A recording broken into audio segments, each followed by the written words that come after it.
नमस्ते प्यारे बच्चों। आज हम हिंदी की कार्यपत्रिका क्रम संख्या 8A के बारे में पढ़ेंगे। आज तारीख है 12 अप्रैल 2021। ये हिंदी की कार्यपत्रिका है। यहाँ पर कक्षा 3 जो आपका सेक्शन हो वो आप यहाँ पर लिखेंगे। यहाँ पर विद्यार्थी का अपना नाम आएगा, यहाँ पर आपके शिक्षक या शिक्षिका का नाम। नमस्ते प्यारे बच्चों, आज मौज मस्ती करते हुए कुछ नया सीखते हैं। पहेली पूछना और बूझना दोनों बड़े मज़ेदार काम हैं। तो चलिए देखते हैं कि आप पहेलियाँ बूझने में कितने होशियार हैं। तो शुरू करते हैं प्रश्न 1। अब प्रश्न 1 में अगर आप ध्यान से देखें तो आपको 2 चित्र दिखाई देंगे, चित्र 1 और चित्र 2। अब नीचे एक जैसे दिखने वाले 2 चित्र हैं। चित्रकार ने क्या किया, जल्दबाजी में दूसरा चित्र बनाने में कुछ गलतियाँ कर दी। आइए उन्हें ढूंढकर उन पर गोला लगाते हैं। हमें जो ढूंढनी है कुल 6 गलतियाँ ढूंढनी है, कोई भी। जैसे पहला यहाँ पर चित्र में पहले ही दिया हुआ है, जैसे ये यहाँ पर सूरज है जबकि यहाँ पर बादल है। इसी तरह से 6 और गलतियाँ ढूंढनी हैं। ढूंढिए, कोशिश कीजिए जल्दी। तब तक हम भी ढूंढते हैं, आप भी कोशिश कीजिए। देखिए, जैसे यहाँ पर इस बच्चे का जो चेहरा है, यहाँ पर इसका मुंह बंद है जबकि यहाँ पर इसका मुंह खुला हुआ है। ये हमारी हो गई गलती नंबर 2। ठीक है बच्चों। इसी तरह से इसमें और भी गलतियाँ होंगी। जैसे ये रहा, इस बच्चे का ये हाथ अपने बाईं तरफ है जबकि यहाँ पर ये हाथ ऊपर की तरफ है। तो देखा बच्चों, आपने 3 गलतियाँ मिल चुकी हैं। इसी तरह से अब बाकी 3 गलतियाँ आपको ढूंढनी हैं। अगर सारी गलतियाँ मैं बता दूंगा तो फिर आपका मज़ा सारा ख़त्म हो जाएगा। तो अब हम चलते हैं प्रश्न 2 की तरफ। पहेलियाँ बूझने में तो बड़ों को भी मज़ा आता है, इसलिए अपने घर के बड़ों की सहायता से नई व मज़ेदार पहेलियाँ बनाकर अपने शिक्षक शिक्षिका को वीडियो संदेश द्वारा, यानी कि मुझे वीडियो संदेश द्वारा लिखकर भेजिए। देखते हैं कौन बूझ पाता है आपकी पहेली। एक पहेली मैं आपके लिए बोल देता हूँ। टेढ़ी मेढ़ी गली रस से भरी। इसका उत्तर आप बताएंगे कमेंट में।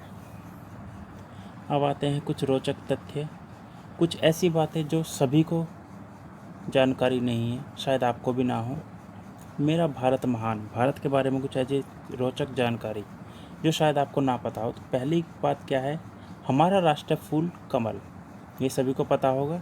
लेकिन क्या आपको ये पता है कि हमारा राष्ट्रीय फूल कमल वियतनाम देश का भी राष्ट्रीय फूल है। यानी वियतनाम देश का राष्ट्रीय फूल भी कमल है और हमारा राष्ट्रीय फूल भी कमल है। दूसरा, दुनिया का सबसे बड़ा परिवार जिसमें कुल 180 लोग इकट्ठे रहते हैं, आपको पता है वह कहाँ पर है? वह है भारत के मिजोरम राज्य में।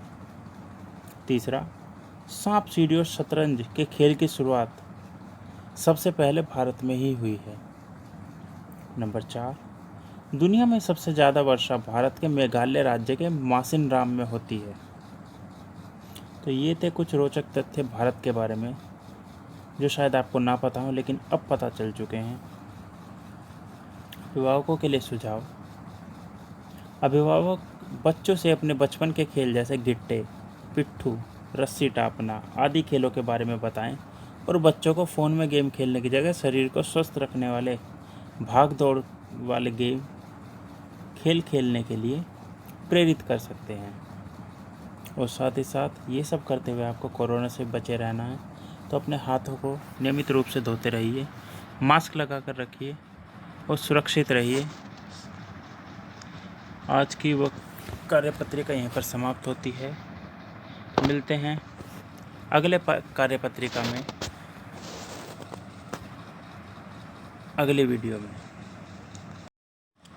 प्यारे बच्चों, जैसे कि अभी आपने देखा कि अभी थोड़ी देर पहले हमने कार्यपत्रिका संख्या 8A की, जो कि हिंदी की कार्यपत्रिका थी। अब इसका दूसरा भाग है कार्यपत्रिका संख्या 8B। जो कि ईवीएस की वर्कशीट है। तारीख है वही सेम 12 अप्रैल 2021। यहाँ पर विद्यार्थी अपना नाम लिखेंगे, यहाँ पर क्लास के साथ जो सेक्शन है वो लिखेंगे और यहाँ पर अपने टीचर का नाम लिखेंगे। नमस्ते प्यारे बच्चों, उम्मीद है कि आप सभी अपने घरों में स्वस्थ और सुरक्षित होंगे। बच्चों, हमारा घर भी वह स्थान है जिसमें हम खुद को सबसे अधिक सुरक्षित महसूस करते हैं। लेकिन क्या आप जानते हैं कि घर अलग अलग आकार के होते हैं और घरों को बनाने के लिए भिन्न भिन्न प्रकार की सामग्रियों का इस्तेमाल किया जाता है। प्यारे बच्चों, इन्हीं विभिन्नताओं के आधार पर आपको नीचे 2 प्रकार के घरों के चित्र दिखाए गए हैं। इन्हें ध्यानपूर्वक देखिए। नीचे दिए गए प्रश्नों के उत्तर अपनी कॉपी में लिखिए। तो देखिए, पहला घर है ये घर बना हुआ है घास फूस से, लकड़ी से, जबकि ये घर जो बना हुआ है ये बना है कंक्रीट, ईंट पत्थर और सीमेंट से। तो ये जो हमारा घर है ये है, अगर पढ़ सकते हो तो ये है कच्चा घर, जबकि ये कौन सा घर है, ये है पक्का घर। ऊपर दिए गए घरों को पहचान कर लिखिए कि कौन सा घर पक्का है और कौन सा घर कच्चा है। तो जो हमने बता चुके हैं, ये वाला घर कच्चा है क्योंकि इसमें घास फूस का इस्तेमाल हुआ है, जल्दी टूट जाएगा। और ये पक्का घर है क्योंकि इसमें रोड़ी बदरपुर, सीमेंट, ईंट पत्थर आदि का इस्तेमाल हुआ, तो ये टूटने में टाइम लगता है। तो इसलिए ये है क्या है, पक्का घर। चित्र 1 में दर्शाए गए घर में इस्तेमाल होने वाली सामग्रियों के नाम लिखिए। अब पहला चित्र में जो घर है वो है कच्चा घर, और इसमें क्या क्या सामग्री का इस्तेमाल हुआ है ये आपको बताना है दूसरे प्रश्न में। यहाँ पर इसका उत्तर आएगा। तो इसमें क्या क्या यूज हुआ है, घास फूस, लकड़ी, ठीक है। ऊपर दिए गए चित्रों की सहायता से दोनों घरों के बीच कोई 2 अंतर लिखिए। देखिए, सबसे बड़ा अंतर तो इनकी बनावट के आधार पर है कि पहला जो घर है वो घास फूस से बना है, जबकि दूसरा घर रोड़ी बदरपुर से बना है। और दूसरी एक और अंतर है, ये इस तरह के जो घर होते हैं, यानी पहले चित्र में जो घर है इस तरह के घर गांव में पाए जाते हैं, जबकि दूसरा जो चित्र है इस तरह के घर अधिकतर शहरों में पाए जाते हैं। तो ये हो गए 2 मुख्य अंतर।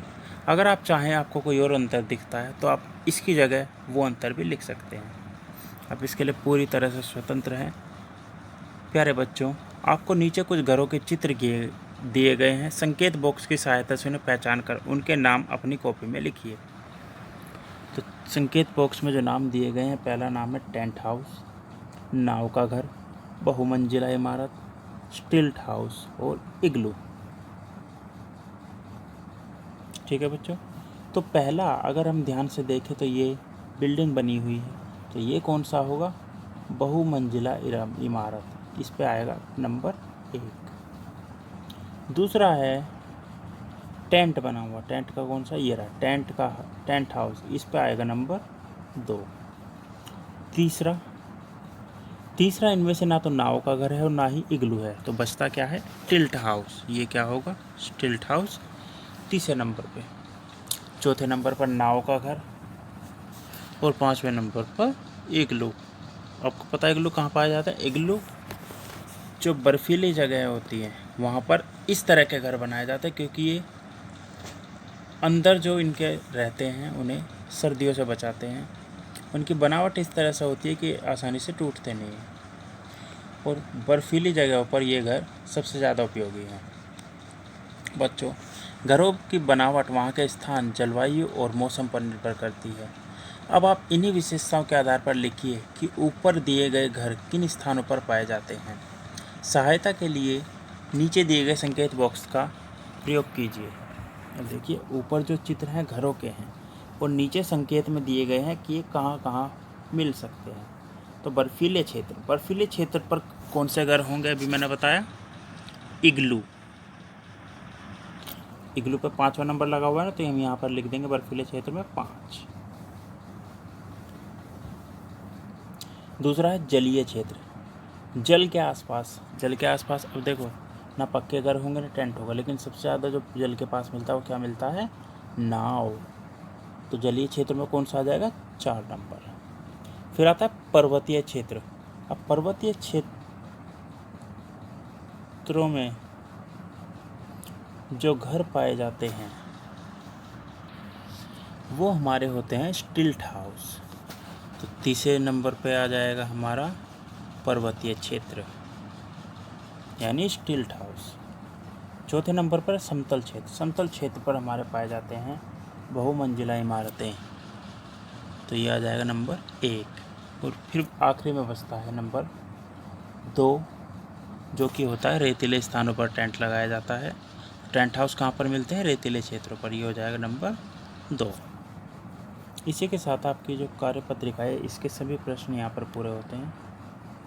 अभिभावकों के लिए सुझाव है कि उपयोगी वस्तुओं से बच्चों को मनपसंद घर बनाने में उनकी सहायता करें। अनुपयोगी वस्तुओं से, जैसे अनुपयोगी वस्तु क्या हो सकती हैं?